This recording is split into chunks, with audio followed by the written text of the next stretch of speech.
Hello everyone out there, my name is Tushir Jain and I welcome you all to my channel Money Plan. I hope you all are doing very good. तो guys आज की video में discuss करने वाले हैं Samco securities जो कि एक स्टॉक ब्रोकर है, ऑनलाइन स्टॉक ब्रोकर है। उसके रिगार्डिंग सेबी ने कुछ अभी एक पेनल्टी का ऑर्डर पास किया है। तो जानते हैं कि सैमको सिक्योरिटीज ने ऐसा कौन सा फ्रॉड किया है, कौन सा ऐसा मतलब गलत काम किया है जिसके चलते सेबी ने उस पर पेनल्टी का एक्शन लिया है। तो चलिए वीडियो को चालू करते हैं। देखिए सेबी के अभी रिसेंट ऑर्डर के अकॉर्डिंग सेबी ने सैमको सिक्योरिटीज ब्रोकर के रिपीटेटिव डिफॉल्ट को ध्यान में रखते हुए एक अभी लेटेस्ट ऑर्डर पास किया है जिसमें सेबी ने सैमको सिक्योरिटीज पर 2.5 लाख रुपीस की पेनल्टी लगाई है। इन स्टॉक ब्रोकर पर दो बार पेनल्टी लग चुकी है। पहले पेनल्टी लगी थी इन पे अगस्त 2023 में 7 लाख रुपीस की, फिर अभी लगी थी इन पे मई 21 में 2 लाख रुपीस की पेनल्टी एंड अभी करंटली 2.5 लाख रुपीस की पेनल्टी लगाई गई है।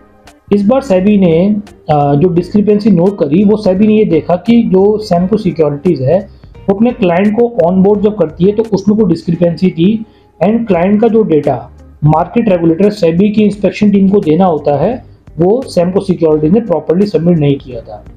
सेबी ने अपने इंस्पेक्शन में टोटल ऐसे 109 केसेस पाए जिसमें सेबी ने ये देखा कि कॉमन मोबाइल नंबर यानी कि सेम मोबाइल नंबर और same email address, multiple unique client code यानी ब्रोकर यानी जो आपके पास डीमैट आईडी होती है उसको यूनिक क्लाइंट कोड बोला जाता है।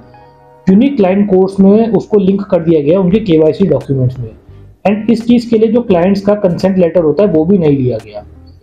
आमतौर पर अगर एक ही फैमिली मेंबर में काफ़ी सारे डीमैट अकाउंट्स है तो उसमें क्लाइंट अपना कंसेंट लेटर देते हैं ब्रोकर को कि आप जो है इसमें हमारे कॉमन फ़ोन नंबर्स और कॉमन मेल आईडी को लिंक कर दीजिए आप मल्टीपल डीमैट्स में जो कि सेम पर्सन के फैमिली मेंबर्स को बिलोंग करते हैं।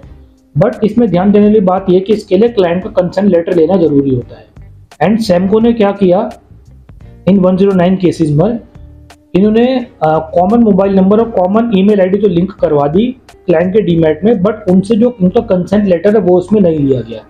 एक चीज़ तो सेबी ने इसमें ये ऑब्जर्व करी। दूसरा सेबी के जो एडजुडिकेटिंग ऑफिसर है उन्होंने ये बोला कि भाई ब्रोकर ने जो है अपने कंप्लीट केवाईसी रिकॉर्ड्स को मेंटेन नहीं किया है क्लाइंट्स के। मेंटेन ना करने के साथ साथ उन्होंने इस डेटा केवाईसी डेटा को हमारे इंस्पेक्शन टीम को भी नहीं दिया। तो ये बहुत ही बड़ा सीरियस लैप्स है सैमको सिक्योरिटीज के एंड से। तीसरी चीज सेबी ने ये ऑब्जर्व करी कि जो उसमें क्लाइंट के सिग्नेचर होते हैं ना, जब भी आप जैसे जो आप ऑटोमेटिक सिग्नेचर आते हैं आपके ई सिग्नेचर होते हैं आधार के थ्रू जो वेरीफाई करते हैं वो इनके सिग्नेचर क्लाइंट के सिग्नेचर ऑटो पॉपुलेट होके जो है जितने भी इसके ट्रेडिंग सेगमेंट्स हैं एक्सचेंज उसमें आ देते हैं। ट्रेडिंग सेगमेंट्स क्या होते हैं जैसे कि आपको अगर फ्यूचर में ट्रेड करना नहीं करना, जैसे कमोडिटीज में ट्रेड करना नहीं करना, फ्यूचर ऑप्शन में ट्रेड करना नहीं करना, तो आपको डिफरेंट सेगमेंट्स में एनरोल होने की परमिशन होती है कि चॉइस होती है कि आपको कैश सेगमेंट में ट्रेड करना है या फ्यूचर सेगमेंट में ट्रेड करना है। बट ये लोग क्या करे जाते हैं सैमको वाले कि ये ऑटोमेटिकली क्लाइंट से बिना पूछे क्लाइंट की कंसेंट लिए बगैर ही उनके सिग्नेचर्स को ऑटो पॉपुलेट कर रहे थे across different segment and exchanges.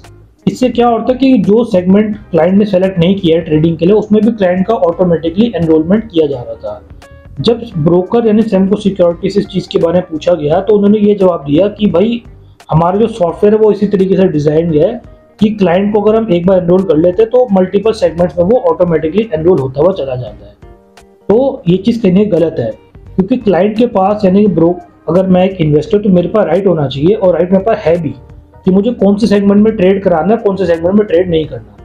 Broker ये डिसाइड नहीं करे कि मुझे कौन से सेगमेंट में करना है। इस चीज़ की चॉइस मेरे पास होती है कि मुझे कैश सेगमेंट में ट्रेड करना है या फिर फ्यूचर सेगमेंट में ट्रेड करना है।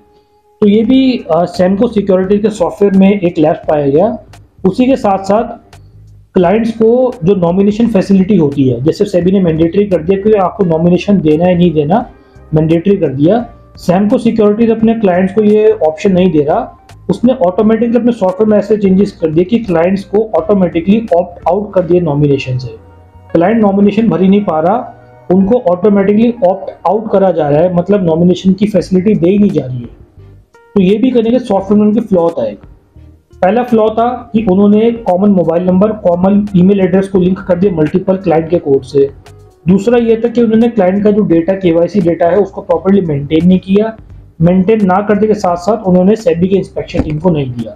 तीसरा ये फ्लॉ था कि क्लाइंट की जो सिग्नेचर है वो ऑटोमेटिकली डिफरेंट सेगमेंट्स में भी जा रहे थे एनरोल होने के, जिसमें क्लाइंट एनरोल होना नहीं भी चाहता था। फोर्थ इसमें फ्लॉ ये था कि क्लाइंट को नॉमिनेशन फैसिलिटी अवेल करने का ऑप्शन ही नहीं दिया जा रहा, ऑटोमेटिकली क्लाइंट को जो है ऑप्ट आउट करने का ऑप्शन दिया जा रहा है, ऑप्ट इन करने का ऑप्शन क्लाइंट को नहीं दिया जा रहा। तो गाइस आप भी थोड़ा सैमको सिक्योरिटी से भी थोड़ा संभल के रहिए। मैं आपको रेकमेंड करूँगा कि आप सैमको सिक्योरिटीज़ में अपना अकाउंट है डीमेट अकाउंट मत ओपन कीजिए। बाकी बहुत सारे और प्लेटफॉर्म्स हैं, फायर्स का प्लेटफॉर्म है, एंजल वन का है, जीरोदा का है, आप किसी और ब्रोकिंग प्लेटफॉर्म पे खुद को एनरोल करा लीजिए। फिलहाल के लिए आप सैमको सिक्योरिटी के प्लेटफॉर्म से दूर रहिए।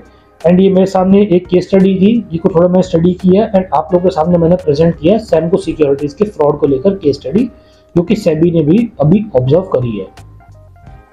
तो गाइस ये वीडियो को कैसी लगी जरूर मुझे आप उस चीज़ के बारे में कमेंट सेक्शन में बता सकते हैं। एंड अगर आपका इस वीडियो से रिलेटेड कुछ भी डाउट है तो जरूर मुझसे आप उस चीज़ के बारे में कमेंट सेक्शन में पूछ सकते हैं, वहाँ पे मैं आपके सभी डाउट्स को क्लियर करने की जरूर कोशिश करूंगा। तो गाइस प्लीज आप बने रहिएगा इसी प्रकार के इन्फॉर्मेटिव वीडियोस के लिए मेरे चैनल मनी प्लान के साथ। Thank you so much.